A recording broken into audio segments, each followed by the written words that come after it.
આજે આવો આપણે જીવનનું વૃક્ષ અને આપણા ઉદ્ધારકર્તા ખ્રિસ્ત આન સાંગ હોંગ ઉપદેશ શીર્ષક સાથે પરમેશ્વરના વચન વહેંચવાનો સમય લઈએ. કોરોના વાયરસે આખી દુનિયાને પ્રભાવિત કરી છે. આપણે વિચાર્યું હતું કે 2020 સુધી બધું જ ઠીક થઈ જશે, પણ આ 2021માં પણ ચાલુ છે. જ્યારે આપણે બાઇબલની ભવિષ્યવાણીઓને જોઈએ છીએ તો શિષ્યોએ જૈતુન પર્વત પર ઈશુને પૂછ્યું, તમે આ પૃથ્વી પર ક્યારે આવશો અને જગતના અંતની નિશાની શું થશે? માથી અધ્યાય 24માં તે દ્રશ્ય છે જ્યાં તેઓ આ પ્રકારના પ્રશ્નો પૂછી રહ્યા છે. ત્યારે ઈશુએ કહ્યું, સ્થળે સ્થળે દુકાળ પડશે અને ધરતીકંપ આવશે. સરળ શબ્દોમાં કહીએ તો દુકાળ અને ભૂકંપ પ્રાકૃતિક આપદાઓ છે. વિભિન્ન પ્રાકૃતિક આપદાઓ હવે આપણી ચારે બાજુ ઘટિત થઈ રહી છે.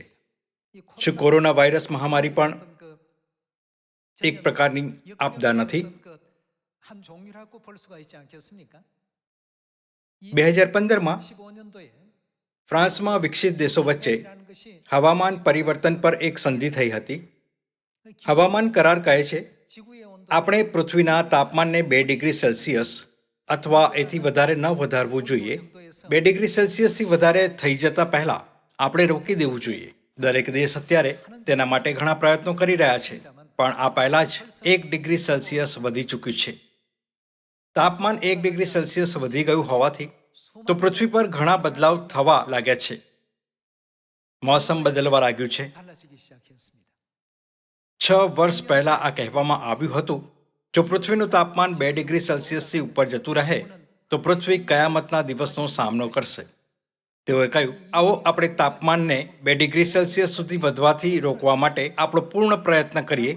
આ પહેલા જ 1 ડિગ્રી સેલ્સિયસ વધી ચૂક્યું છે. જો બાકી 1 ડિગ્રી સેલ્સિયસ વધી જાય તો શું થશે? એન્ટાર્કટિક હિમનદ ઓગળી જશે, આર્કટિકનો બરફ ઓગળી જશે અને ત્યાં સુધી કે સ્થાયી તુષાર બનાવનાર બરફની ટોપીઓ પણ ઓગળી જશે, જેથી તેના નીચેની ભૂમિ પ્રગટ થશે.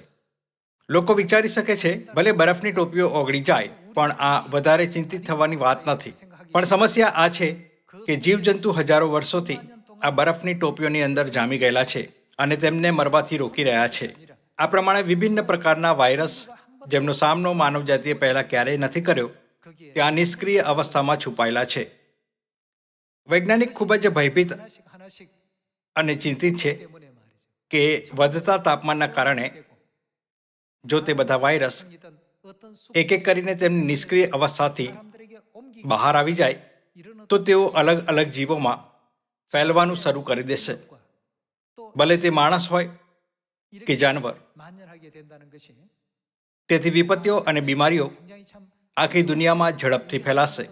શું માત્ર આટલી જ બાબતો થશે? હવામાન એટલી ઝડપથી બદલાઈ ગયું છે કે ભારત, અમેરિકા, ચીન અને એશિયામાં ઝરણાની જેમ પૂર સતત આવી રહ્યું છે. હવે આ કહેવામાં આવે છે કે પૃથ્વી તેના સામાન્ય હવામાનમાં પોતાને પુનઃ ઉત્પન્ન કરવાની ક્ષમતા ખોવી શકે છે. પહેલાના સમયમાં ચીનમાં વાવાઝોડું ક્યારેય જોવામાં નહોતું આવ્યું, પણ હવે અમેરિકાની સરખામણીમાં ત્યાંના વાવાઝોડા ભયંકર છે અને આખા ચીનમાં ઘણા બધા ચક્રવાત પણ જોવામાં આવી રહ્યા છે. તાજેતરમાં ચીનમાં મરઘીના ઈંડાની આકારના કરા પડી રહ્યા છે. ઇન્ટરનેટ પર ઘણા બધા સમાચાર છે. તેથી જો તમે યુટ્યુબ પર જાઓ અને વિપત્તિ ટાઈપ કરો તો તમે જાણશો કે વિશ્વભરમાં ઘણી બધી વિપત્તિઓ થઈ રહી છે. અહીં તહીં જ્વાળામુખી ફાટી રહ્યા છે અને ઘણા ક્ષેત્રોમાં બેઝબોલના આકારના કરા પડી રહ્યા છે.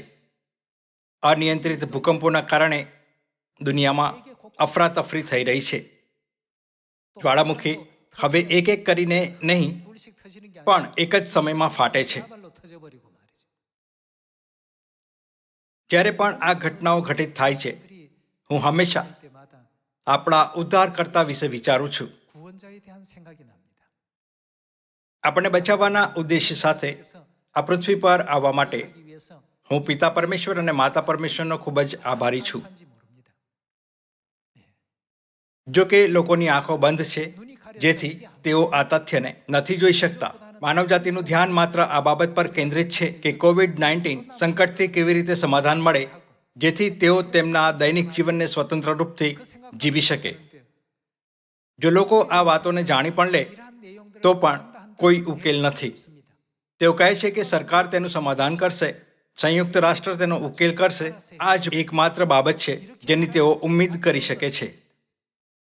પણ આપણને સ્વર્ગની અનંત મહિમા આપવા માટે, જ્યાં કોઈ પીડા નથી, કોઈ દર્દ નથી અને કોઈ મૃત્યુ નથી, પિતા પરમેશ્વર અને માતા પરમેશ્વર ઉદ્ધારકર્તા તરીકે આ પૃથ્વી પર આવ્યા. તેથી આપણે પિતા અને માતાના આ પૃથ્વી પર આવવાના વિશે લોકોને પ્રચાર કરવો જોઈએ, જેથી તેઓ સિયોનમાં રહેનાર ઉદ્ધારકર્તાઓને ગ્રહણ કરવાની આશીષ પ્રાપ્ત કરી શકે. આપણે સ્વર્ગીય લોકોએ યાદ રાખવું જોઈએ કે આપણા ઉદ્ધારકર્તા તરીકે આવવા માટે પિતા પરમેશ્વર અને માતા પરમેશ્વરને કેટલો વધારે ધન્યવાદ આપવો જોઈએ. આજે આવો આપણે આપણા ઉદ્ધારકર્તા પરમેશ્વરને શોધવા માટે સમય લઈએ, જેમની ભવિષ્યવાણી બાઇબલમાં કરવામાં આવી છે. આવો આપણે જીવનનું વૃક્ષ અને આપણા ઉદ્ધારકર્તા ખ્રિસ્ત આન સાંગ હોંગ શીર્ષક સાથે પરમેશ્વરના સત્યના વચનોનો અભ્યાસ કરીએ. જેમ મેં ઉલ્લેખ કર્યો છે, આ પૃથ્વી પર માનવજાતિના પ્રગટ થયાના સમયથી જ લોકો મૃત્યુની પીડાથી તડપી રહ્યા છે. આપણે સૌ સારી રીતે જાણીએ છીએ કે માનવજાતિની મૃત્યુ એદન વાડીથી શરૂ થઈ હતી. જે પ્રમાણે મૃત્યુનો ઇતિહાસ એદનમાં શરૂ થયો, તેમજ આપણે જીવનનો જવાબ પણ એદનમાં મેળવી શકીએ છીએ. તેમની સંતાનોને આ સ્પષ્ટ રૂપથી સમજવા દેવા માટે ઈશુએ આપણને માથીની સુવાર્તા અધ્યાય 13માં એક મહત્વપૂર્ણ શિક્ષા આપી. આવો આપણે માથી અધ્યાય 13 વચન 34માં તે શિક્ષાને જોઈએ. એ બધી વાતો ઈશુએ લોકોને દ્રષ્ટાંતોમાં કહી, અને દ્રષ્ટાંત વગર તેમણે તેઓને કંઈ કહ્યું નહીં, જેથી કે પ્રબોધકે જે કહ્યું હતું તે પૂરું થાય. હું મારું મોં ઉગાડીને દ્રષ્ટાંતો કહીશ, ને જગતનો પાયો નાખ્યાના વખતથી જે છાના રખાયા છે તે હું પ્રગટ કરીશ. ઈશુએ કહ્યું કે તેમણે બાઇબલની 66 પુસ્તકોમાં પરમેશ્વરના બધા રહસ્યોને દ્રષ્ટાંતોમાં છુપાવ્યા છે. તે ઉપરાંત તેમણે સમજાવ્યું કે તે દ્રષ્ટાંતો દ્વારા જગતનો પાયો નાખ્યાના વખતથી જે છાના રખાયા છે તે પ્રગટ કરશે. આપણે સારી રીતે જાણીએ છીએ કે જગતની ઉત્પત્તિની પુસ્તકમાં નોંધ કરવામાં આવી છે. ઉત્પત્તિની પુસ્તકમાં પરમેશ્વરના 6000 વર્ષોના છુટકારાના કાર્યનો સૌથી મહત્વપૂર્ણ ભાગ સામેલ છે. તે ભલું જાણવાનું વૃક્ષ અને જીવનના વૃક્ષની બાબત છે. પરમેશ્વરે આદમ અને હવાને એદનવાડીમાં રહેવા દીધા અને ભલું જાણવાનું વૃક્ષ અને જીવનનું વૃક્ષ બંનેને ત્યાં લગાવ્યા. આવો આપણે ઉત્પત્તિની પુસ્તક અધ્યાય 2 વચન 9 પર એક નજર કરીએ. અને યહોવા ઈશ્વરે ભૂમિમાંથી સર્વ પ્રકારના વૃક્ષ, જેના ફળ જોવામાં સુંદર તથા ખાવામાં સારા છે, તેઓને ને વળી વાડીની વચમાં જીવનનું વૃક્ષ તથા ભલું જાણવાનું વૃક્ષ પણ ઉગાવ્યા. આ લખ્યું છે કે એદનવાડીમાં જીવનનું વૃક્ષ અને ભલું જાણવાનું વૃક્ષ હતું. આવો આપણે ઉત્પત્તિ અધ્યાય 2 વચન 16 પર જઈએ. અને યહોવા ઈશ્વરે તે માણસને એવો હુકમ આપ્યો, વાડીના હરેક વૃક્ષ પરનું ફળ તું ખાયા કર, પણ ભલું જાણવાના વૃક્ષનું તારે ખાવું નહીં, કેમ કે જે દિવસે તું ખાશે તે જ દિવસે તું મરશે જ મરશે. પરમેશ્વરે તેમને ભલું જાણવાના વૃક્ષનું ફળ ન ખાવાની આજ્ઞા શું નહોતી આપી? પણ આદમ અને હવાએ શું કર્યું? આવો આપણે ઉત્પત્તિ અધ્યાય 3 વચન 1 પર જઈએ. હવે યહોવા ઈશ્વરના બનાવેલા ખેતરના સર્વ જાનવરો કરતા સર્પ ધૂર્ત હતો, અને તેણે સ્ત્રીને કહ્યું, શું ઈશ્વરે તમને ખરેખર એવું કહ્યું છે કે વાડીના હરેક વૃક્ષનું ફળ તમારે ન ખાવું? સ્ત્રીએ સર્પને કહ્યું, વાડીના વૃક્ષના ફળ ખાવાની અમને રજા છે, પણ ઈશ્વરે કહ્યું છે, વાડીની વચ્ચેના વૃક્ષના ફળને તમારે ખાવું કે અડકવું નહીં, રખીને તમે મરો. અને સર્પે સ્ત્રીને કહ્યું, તમે નહીં જ મરશો, કેમ કે ઈશ્વર જાણે છે કે તમે ખાશો તે જ દિવસે તમારી આંખો ઉઘડી જશે ને તમે ઈશ્વરના જેવા ભલું ભૂંડું જાણનારા થશો. અને તે વૃક્ષનું ફળ ખાવાને માટે સારું ને જોવામાં સુંદર ને જ્ઞાન આપવાને ઈચ્છવા જો એવું એ વૃક્ષ છે. તે જોઈને સ્ત્રીએ ફળ તોડીને ખાધું અને તેની સાથે પોતાનો પતિ હતો તેને પણ આપ્યું ને તેણે ખાધું. ત્યારે તે બંનેની આંખો ઉઘડી ગઈ અને તેઓએ જાણ્યું કે અમે નગ્ન છીએ. અને અંજીરીના પાત્રા સીવીને તેઓએ પોતાને માટે આચ્છાદન બનાવ્યા. આદમ અને હવાએ ભલું ભૂંડું જાણવાના વૃક્ષમાંથી ખાધું અને તેના દ્વારા પ્રથમવાર આખી માનવ જાતિ પર મૃત્યુ લાવવામાં આવી. આ ફળને ખાઈને તેમણે તે કારણ બનાવ્યું જેનાથી તેમને અને આખી માનવ જાતિને પણ સતત મરણને વારસામાં પામવું પડે છે. પણ પરમેશ્વરે માનવ જાતિને મરવા માટે ન છોડી હતી, પણ પહેલાથી જ એદનવાડીમાં એક એવો નિયમ સ્થાપિત કરી દીધો હતો જે માનવ જાતિને સદા માટે જીવિત રહેવાની મંજૂરી આપતો જો તેઓ તેમાંથી ખાતા. આવો આપણે અધ્યાય 3 વચન 22 પર એક નજર કરીએ. અને યહોવા ઈશ્વરે કહ્યું, જુઓ, તે માણસ આપણામાંના એકના સરખો ભલું ભૂંડું જાણનાર થયો છે, અને હવે રખેને તે હાથ લાંબો કરીને જીવનના વૃક્ષનું ફળ તોડીને ખાય ને સદા જીવતો રહે.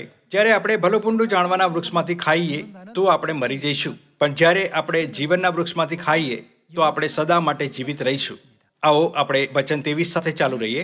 માટે જે ભૂમિમાંથી તેને લીધો હતો તે ખેડવાને યહોવા ઈશ્વરે એદનવાડીમાંથી તેને કાઢી મૂક્યો, અને તે માણસને હાંકી કાઢીને જીવનના વૃક્ષની વાટને શું કરવા માટે? સાચવવા માટે યહોવાએ કરુબો તથા ચોતરફ ફરનારી અગ્નિરૂપી તલવાર એદનવાડીની પૂર્વે બાજુએ મૂકી.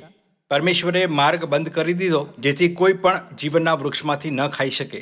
પાપ કરવાની પહેલા તેઓ જેટલું ઈચ્છે તેટલું જીવનના વૃક્ષની પાસે જઈ શકતા હતા, પણ હવે જીવનના વૃક્ષનો માર્ગ બંધ કરવામાં આવ્યો હતો. તે સમયથી, જેમ કે રોમનોની પુસ્તકમાં લખ્યું છે, આદમ અને હવાએ આ કહેતા વિલાપ કર્યો, હું કેવો દુર્ભાગી માણસ છું, મને આ મરણના શરીરથી કોણ મુક્ત કરશે? આપણે બાઇબલ દ્વારા જોઈ શકીએ છીએ કે તેમણે કેવી રીતે વિલાપ કર્યો. આ આખી વાર્તા જે ઉત્પત્તિની પુસ્તકમાં નોંધ છે એક દ્રષ્ટાંત છે. પરમેશ્વર ઈચ્છતા હતા કે આપણે એદનવાડીમાં થયેલી ઘટનાના દ્વારા આ જાણીએ કે સ્વર્ગમાં કેવી રીતે આપણે શેતાન દ્વારા ભરમાવવામાં આવ્યા અને પાપ કર્યું. જો આપણે જીવનના વૃક્ષમાંથી ખાઈએ તો આપણે આપણું અનંત જીવન અને એદનવાડીને પૂર્વવત કરવામાં સક્ષમ હોઈશું, ભલે આપણે નિષિદ્ધ ફળ ખાઈને પાપ કર્યું હતું. શું પરમેશ્વરની આ મહિમામય યોજના પૂરી નહીં થાય? બાઇબલમાં એદનના જીવનના વૃક્ષની વાસ્તવિકતા શું છે? જ્યારે આપણે પ્રકટીકરણ અધ્યાય 4 જોઈએ તો આ કહેવામાં આવ્યું છે, બધું જ પરમેશ્વરની ઈચ્છાથી ઉત્પન્ન થયું. ત્યારે જીવનના વૃક્ષના દ્રષ્ટાંતની વાસ્તવિકતા શું છે? આવો આપણે યોહાનની સુવાર્તા અધ્યાય 6 વચન 53 જોઈએ. ત્યારે ઈશ્વરે તેઓને કહ્યું, હું તમને ખચિત ખચિત કહું છું કે જો તમે માણસના દીકરાનું માંસ ન ખાઓ અને તેનું લોહી ન પીઓ તો તમારામાં જીવન નથી. જે કોઈ મારું માંસ ખાય છે અને મારું લોહી પીએ છે તેને અનંત જીવન છે, અને છેલ્લે દિવસે હું તેને પાછો ઉઠાડીશ. કેમ કે મારું માંસ ખરેખર ખાવાનું છે અને મારું લોહી ખરેખર પીવાનું છે. જે મારું માંસ ખાય છે અને મારું લોહી પીએ છે તે મારામાં રહે છે અને હું તેનામાં રહું છું. જેમ જીવંત પિતાએ મને મોકલ્યો છે અને હું પિતાને આશરે જીવું છું, તેમ જે મને ખાય છે તે પણ મારે આશરે જીવશે. વચન 54 કહેવામાં આવ્યું છે કે જે ઈસુનું માંસ ખાય છે અને ઈસુનું લોહી પીવે છે તેને અનંત જીવન છે. પરમેશ્વરની સર્વ સૃષ્ટિમાંથી તે કઈ સૃષ્ટિ છે જેને ખાવાથી આપણને અનંત જીવન આપવામાં આવે છે? તે જીવનના વૃક્ષ સિવાય બીજું કંઈ પણ નથી. જો કે યોહાન અધ્યાય 6 વચન 53 એ કહ્યું, જે ઈસુનું માંસ ખાય છે અને લોહી પીવે છે તેને અનંત જીવન છે. શું જૂનો કરાર એક પડછાયો અને નવો કરાર તેની વાસ્તવિકતા નથી? અંતતઃ એદનમાં જીવનના વૃક્ષની વાસ્તવિકતા જે દ્રષ્ટાંતમાં પડછાયા તરીકે પ્રગટ થયું, ખરેખરમાં શું ઈસુનું માંસ અને લોહી નથી? તેથી ઈસુનું માંસ ખાવું અને તેમનું લોહી પીવાનો અર્થ છે એદનવાડીમાં જીવનના વૃક્ષમાંથી ખાવું. આ ખૂબ મહત્વપૂર્ણ છે. જે લોકો ખરેખરમાં આ મહેસૂસ કરે છે કે મૃત્યુ એદનમાં શરૂ થઈ હતી, તેમણે આ પણ મહેસૂસ કરવું જોઈએ કે ઈસુનું માંસ અને લોહી ખરેખરમાં આપણી માટે કેટલું મહત્વપૂર્ણ છે. તેને સમજનાર લોકોએ તેમના જીવનનો સૌથી મહત્વપૂર્ણ ખજાનો પ્રાપ્ત કર્યો છે. અનંત જીવન પ્રાપ્ત કરવાનો એકમાત્ર રસ્તો જીવનના વૃક્ષમાંથી ખાવું છે, અને તે ઈસુ છે જેમણે આવીને આપણને તેની વાસ્તવિકતા વિશે બતાવ્યું.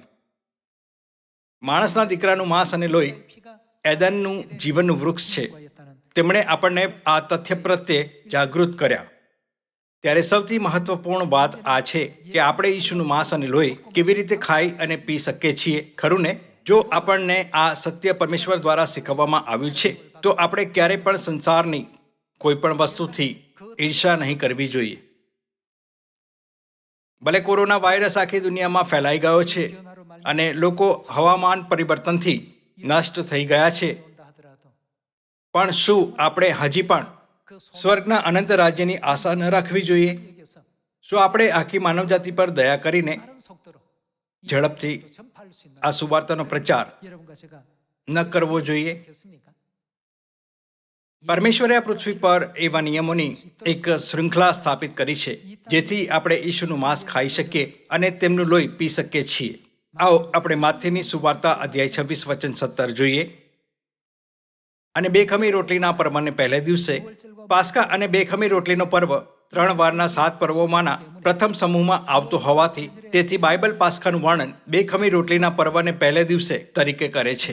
શિષ્યોએ ઈસુની પાસે આવીને કહ્યું, તમારે માટે પાસ્કા ખાવાની અમે ક્યાં તૈયારી કરીએ? તમારી શી ઈચ્છા છે? ત્યારે તેમણે કહ્યું, નગરમાં ફલાણાની પાસે જઈને તેને કહો, ઉપદેશક કહે છે, મારો સમય પાસે આવ્યો છે, હું મારા શિષ્યો સહિત તારે ઘેર પાસ્કા પાડવાનો છું. અને ઈસુએ જેમ શિષ્યોને આજ્ઞા આપી હતી તેમ તેઓએ કર્યું ને પાસ્કા તૈયાર કર્યું. આવો આપણે વચન 26માં જોઈએ કે તેઓએ કેવી રીતે પાસ્કા પાડ્યું. અને તેઓ ભોજન કરતા હતા ત્યારે ઈસુએ રોટલી લઈને તથા આશીર્વાદ માંગીને ભાંગી અને શિષ્યોને તે આપીને કહ્યું, લો ખાઓ, એ શું છે? મારું શરીર છે. યોહાન અધ્યાય 6માં તેમણે શું કહ્યું? જે મારું માંસ ખાય છે અને મારું લોહી પીવે છે, તેમની પાસે શું હોઈ શકે છે? તેમને અનંત જીવન મળી શકે છે. પરમેશ્વરની સર્વ સૃષ્ટિમાં માત્ર એક જ સૃષ્ટિ જેનાથી આપણને અનંત જીવન આપવાનો વાયદો કરવામાં આવ્યો હતો, તે એદનવાડીમાં જીવનનું વૃક્ષ છે. ઈસુએ કહ્યું, જો તમે માણસના દીકરાનું માંસ ખાઓ અને લોહી પીઓ તો તમને અનંત જીવન છે. તેમણે પાસ્કાની રોટલી લીધી અને કહ્યું, આ શું? મારું શરીર છે. તેમણે આપણને બતાવ્યું કે પાસ્કાની રોટલી જ માણસના દીકરાનું માંસ છે, જેમ કે યોહાન અધ્યાય 6માં ઉલ્લેખ કરવામાં આવ્યું છે. આવો આપણે વચન 27 સાથે ચાલુ રહીએ. અને તેમણે પ્યાલો લઈને તથા સ્તુતિ કરીને તેઓને આપીને કહ્યું, તમે સૌ એમાંનું પીઓ. પાસ્કાના દિવસે દ્રાક્ષારસનો પ્યાલો આપતા તેમણે કહ્યું, તમે સૌ એમાંનું પીઓ. આવો આપણે વચન 28 જોઈએ. કેમ કે નવા કરારનું એ મારું લોહી છે, જે પાપોની માફીને અર્થે ઘણાને માટે વહેવડાવવામાં આવે છે. યોહાન અધ્યાય 6માં કહેવામાં આવ્યું છે, જે ઈસુનું માંસ ખાય છે અને ઈસુનું લોહી પીવે છે તેને અનંત જીવન છે. તેથી આપણે સમજી શકીએ છીએ કે ઈસુનું માંસ અને તેમનું લોહી એદનવાડીમાં જીવનના વૃક્ષની વાસ્તવિકતા છે. ત્યારે ઈસુનું માંસ અને લોહી શું છે? ઈસુએ તેને પાસ્કાના સત્યમાં એક નિયમ તરીકે સમાયેલ કર્યું. અને તે લોકો માટે જેઓ વિશ્વાસ કરે છે અને પરમેશ્વરના નિયમો અને વ્યવસ્થાનું પાલન કરે છે, અનંત જીવન પામવાનો માર્ગ ખોલી દીધો. ઉત્પત્તિના ઇતિહાસને જોઈએ તો પરમેશ્વરે કરુબોને આજ્ઞા આપી હતી કે જીવનના વૃક્ષના માર્ગને બંધ કરે, જેથી પાપીઓને જીવનના વૃક્ષ પાસે આવવાથી રોકી શકાય. ત્યારે શું આ સાચું નથી કે પરમેશ્વર સિવાય બીજું કોઈ આપણને પાસ્કાની રોટલી અને દ્રાક્ષરસ ખાવા અને પીવાનો માર્ગ નથી આપી શકતો, જે જીવનના વૃક્ષનું સત્ય છે. તેથી 2000 વર્ષ પહેલા પરમેશ્વર શરીરમાં આવ્યા અને આ માર્ગને ખોલ્યો, જે તે સમય સુધી બંધ હતો. તેથી તેને નવો માર્ગ કહેવામાં આવ્યો. હિબ્રુઓ અધ્યાય 10માં તેને નવો તથા જીવતો માર્ગ તરીકે વર્ણિત કરવામાં આવ્યો છે. તેને નવો કરાર પણ કહ્યો છે, જેનો અર્થ છે કે પરમેશ્વરે આવીને આ નવા માર્ગને ખોલ્યો. આવો આપણે લુક અધ્યાય 22 વચન 7 પર જઈએ. બેખામી રોટલીનો દિવસ આવ્યો કે જેમાં પાસ્કા યજ્ઞ કરવો જોઈએ. તેમણે પિતરને તથા યોહાનને એમ કહીને મોકલ્યા, તમે જઈને આપણા માટે પાસ્કા તૈયાર કરો કે આપણે તે ખાઈએ. આવો આપણે વચન 14 પર જઈએ. વખત થયો ત્યારે તે બેઠા અને તેમની સાથે 12 પ્રેરિતો પણ બેઠા. તેમણે તેઓને કહ્યું, મરણ સહ્યા પહેલા આ પાસ્કા તમારી સાથે ખાવાની મને ઘણી ઈચ્છા હતી. આવો આપણે વચન 19 પર જઈએ. પછી તેમણે રોટલી લઈને સ્તુતિ કરીને ભાંગી અને તેઓને આપીને કહ્યું, આ મારું શરીર છે, તે તમારે માટે આપવામાં આવે છે. મારી યાદગીરીમાં આ કરો. તે જ પ્રમાણે વાળું કર્યા પછી તેમણે પ્યાલો લઈને કહ્યું, આ પ્યાલો તમારે માટે વહેવડાવેલા મારા લોહીમાંનો શું છે? નવો કરાર છે. શબ્દ નવો કરારનો અર્થ છે કે તે સમય સુધી એવો કોઈ કરાર ક્યારેય સ્થાપિત નહોતો કરવામાં આવ્યો. ભલે ઘણા લોકોનો જન્મ થયો અને મરી ગયા, પણ જીવનના વૃક્ષમાંથી ખાવાનો માર્ગ તે ક્ષણ સુધી નહોતો ખોલવામાં આવ્યો. ખરું ને? ઈશુના પ્રથમ અને બીજા આગમન પર આપણને અનંત જીવન પ્રદાન કરવાનો માર્ગ એક જ છે. આ રીતે શું ભલુભૂંડું જાણવાના વૃક્ષમાંથી ખાવાના પરિણામ સ્વરૂપ મરનાર લોકોને સોંપવામાં આવ્યું સૌથી જરૂરી કાર્ય પાસ્કા મનાવવો નથી? ત્યારે હવે આ સત્યને માત્ર કોણ જાણે છે? શું તે આપણા સ્વર્ગીય પિતા આંસંગ હોંગ નથી, જેમણે આ પૃથ્વી પર આવીને આ સર્વ બાબતો શીખવી અને આપણા માટે તે સર્વ માર્ગ ખોલ્યા, જે ન તો તમે કે ન તો હું પહેલાથી જાણતા હતા? જ્યારે ઈશુએ 2000 વર્ષ પહેલા પાસ્કાની સ્થાપના કરી, તો તેમણે યોહાન અધ્યાય 10માં કહ્યું, ચોરી કરવા, મારી નાખવા તથા નાશ કરવા સિવાય બીજા કોઈ ઈરાદાથી ચોર આવતો નથી. તેઓને શું મળે? જીવન મળે, અને તે પુષ્કળ મળે માટે હું આવ્યો છું. જ્યારે ઈશુએ કહ્યું કે તે આપણને જીવન આપવા આવ્યા, તો તેમનો અર્થ હતો, હું તમને જીવનના વૃક્ષમાંથી ખાવાની મંજૂરી આપીશ. જ્યારે ઈશુ 2000 વર્ષ પહેલા આ પૃથ્વી પર આવ્યા હતા, ત્યારે તેમણે પાસ્કાનું સત્ય એટલે જીવનના વૃક્ષની વાસ્તવિકતાને સ્થાપિત કરી હતી. પણ 325 ઈસવીમાં નિક્યાની પરિષદમાં પાસ્કાના નિયમને નાબૂદ કરી દેવામાં આવ્યો હતો. પરિણામ સ્વરૂપ માનવજાતિ માટે અનંત જીવન પામવાનો માર્ગ અંધકાર યુગના સમયગાળા દરમિયાન બંધ થઈ ગયો હતો. ત્યારે માર્ગ ખોલવા માટે ફરીથી કોને આવવું જોઈએ?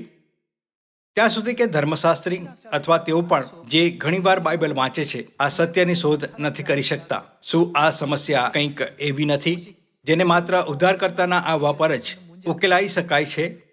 આવો આપણે હિબ્રુઓ અધ્યાય 9 વચન 27 જોઈએ. જે માણસોને એક જ વાર મરવાનું અને ત્યાર પછી તેમનો ન્યાય થાય એવું નિર્માણ થયેલું છે, તેમ ખ્રિસ્તે ઘણાઓના પાપ માથે લેવા માટે એક જ વાર બલિદાન આપ્યું. અને જેઓ તેમની રાહ જુએ છે, તેઓના સંબંધમાં તારણને અર્થે તે કઈ વાર? બીજી વાર પાપ વગર પ્રગટ થશે. બાઇબલ કહે છે કે ખ્રિસ્ત પ્રથમવાર આપણા પાપો માટે સ્વયંને બલિદાન કરવા માટે આવ્યા હતા, અને તે બીજી વાર આખી માનવજાતિના તારણ માટે પ્રગટ થશે. આ તે સમય છે જ્યારે ઉદ્ધાર સૌથી જરૂરી છે. ભલુભૂંડું જાણવાના વૃક્ષમાંથી ખાવાના પાપના કારણે મરનાર લોકોને બચાવવા માટે એદનમાં જીવનનું વૃક્ષ જરૂરી છે. જીવનનું વૃક્ષ એક અનમોલ ચિહ્ન છે કે પરમેશ્વર આપણને પાપથી મુક્ત કરશે અને આપણી માટે ઉદ્ધારનો માર્ગ ખોલશે. શું ખ્રિસ્તે પાસ્કાને તે સત્ય તરીકે સ્થાપિત નથી કર્યો, જે આપણને જીવનના વૃક્ષ તરફ લઈ જાય છે?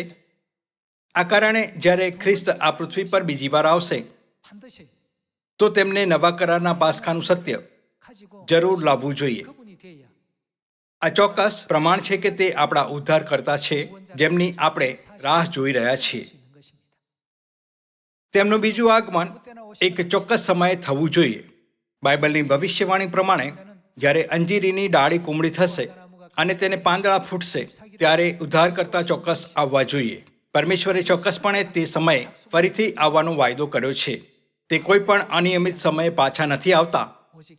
ઉદ્ધારકર્તા સિવાય તેમના વિશે બાઇબલ સાક્ષી આપે છે. કોઈ પણ આપણને પાપથી અને અંતિમ વિપત્તિથી નથી બચાવી શકતો. પરમેશ્વર આપણને બચાવવા માટે બીજી વાર આ પૃથ્વી પર આવ્યા છે. પ્રબોધક યશાયાએ સ્પષ્ટ રૂપથી પરમેશ્વરના આવવાની ભવિષ્યવાણી કરી હતી. તે નિતારેલા દ્રાક્ષારસની મિજબાની દ્વારા મરણને સદા માટે રદ કરશે. જુઓ, તે કોણ છે? આ આપણા ઈશ્વર છે. આપણે તેમની રાહ જોતા આવ્યા છીએ. તે આપણને તારશે. શું બાઇબલ ચોક્કસપણે પરમેશ્વર વિશે સાક્ષી નથી આપતી? માણસોનું જેમણે નિશ્ચિત ફળ ખાધું અને અનંત મૃત્યુ માટે નિયુક્ત હતા, કોણે નવા કરારના પાસકાના સત્ય દ્વારા ઉદ્ધારના માર્ગ પર નેતૃત્વ કર્યું છે? કોણે આપણને પાસકાના સત્યનો પ્રચાર કર્યો અને આપણને જીવનના વૃક્ષના માર્ગ પર લઈ ગયા? શું તે આપણા પરમેશ્વર ખ્રિસ્ત આનસાંગ હોંગ નથી? શું તે આત્માની કન્યા યરુશાલેમ આપણી સ્વર્ગીય માતા નથી? આપણે આ સત્યને માત્ર ઉપરથી નહીં સમજવું જોઈએ. આપણે તેની પર ચિંતન કરવું જોઈએ કે હવે આપણને કેટલો અનુગ્રહ પ્રાપ્ત થઈ રહ્યો છે. તેને ધ્યાનમાં રાખતા આપણે પરમેશ્વરના અનુગ્રહને કૃતજ્ઞતાપૂર્વક સ્વીકાર કરવો જોઈએ. સંસારમાં કોઈ પણ આપણા ઉદ્ધારકર્તા નથી હોઈ શકતા. આપણા એકમાત્ર ઉદ્ધારકર્તા કોણ છે? જે સિયોનમાં આવ્યા છે. આપણા ઉદ્ધારકર્તા પિતા આનસાંગ હોંગ અને નવી યરુશાલેમ સ્વર્ગીય માતા છે. હું તમને એકવાર ફરીથી આ તથ્યને તમારા હૃદયોમાં ઊંડાઈથી ઉત્કીર્ણ કરવાની અને અંત સુધી જ્યાં પણ તે જાય છે તેમનું પાલન કરવા અને સ્વર્ગના અનંત રાજ્યમાં પ્રવેશ કરવા માટે કહું છું. આશા કરતા કે તમને પુષ્કળ અનુગ્રહ પ્રાપ્ત થયો છે, હું આજનો ઉપદેશ સમાપ્ત કરવા ઈચ્છું છું. તમારો ખૂબ ખૂબ ધન્યવાદ.